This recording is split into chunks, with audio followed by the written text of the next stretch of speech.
Happiness through curiosity on the Ranveer Show.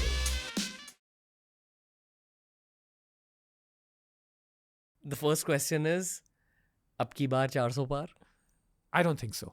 Do you want to expand on it a little bit right now? Yeah, in terms of, very briefly, when I traveled on this route, the feeling I got is that this time I did not see any big wave, right? That in the past elections, there was a wave which was happening. In 2014, it was the Modi wave, the freshness of him coming to power, the disgust with the UPA regime. There was a wave. In the end, he ended up getting more seats than what we forecast, but still, 2019, I think the election seemed to go very close when it started. And then I think you had, the Pulwama, Balakot and all those episodes. And that really led to a big nationalistic surge where people wanted to back a strong leader to come back to power, like in an environment like that. And they were quite, charged with the way that India had responded to what had happened. This time when I went out there, I felt that there's no resentment against Modi either. So people are like, fine, because they see him as the only alternative in many places, but there's no great wave either. There's no real. So what happened is that people have started to focus back on local issues, local candidates.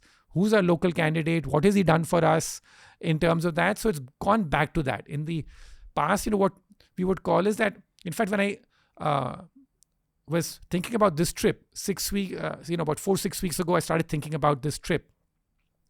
I thought this is going to be the most predictable election ever, right? After having done all these election trips, because at that point in time, it seemed that whatever number Modi sets or the BJP sets, they will hit, because they were on such a roll. It seemed, there was so much about like positive, and the Ram temple had been done and they had won the big state elections. It seemed that way, that's the case. But I think once the campaign has begun, the feeling I get is that that wave has ebbed a bit. So there's no resentment, but people still want to focus on local issues. Back then, it seemed it almost seemed like it's a lamppost election. What do you mean by lamppost election? It basically means that even if Modi put a lamppost, in terms of in each constituency, they would vote. I think there's been some change in that.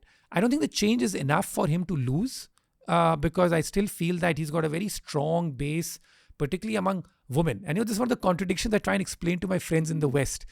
A lot of my women friends in the West, I live in New York, and especially Indian, they think of Modi as almost, or the entire BJP as this very sort of male chauvinistic, almost misogynistic, kind of figure or party.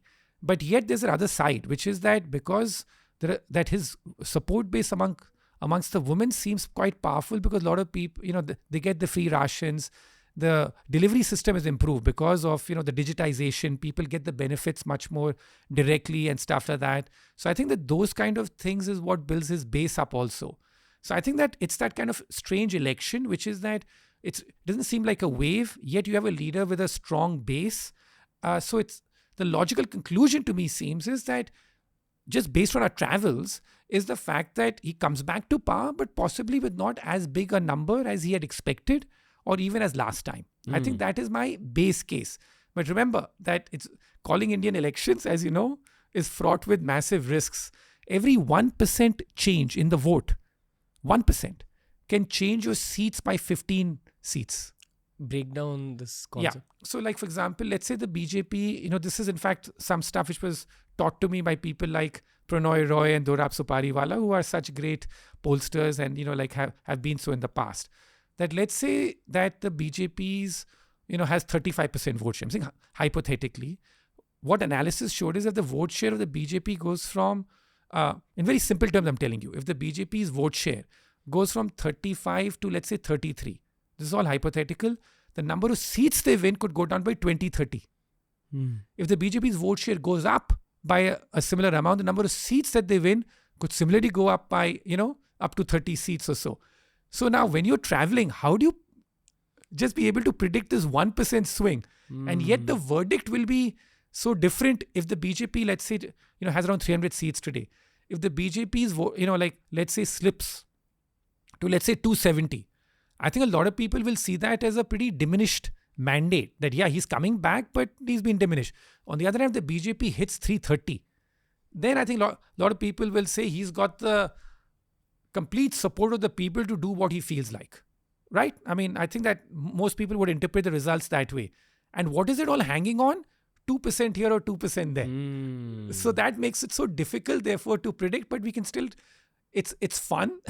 So treat it like a game, like a sport at some level, even though it has very serious consequences at some level about how this happens. Okay. If you enjoyed this clip from the Ranveer Show, we've uploaded a ton of other clips related to a ton of other topics. So explore the channel because there's something for everyone.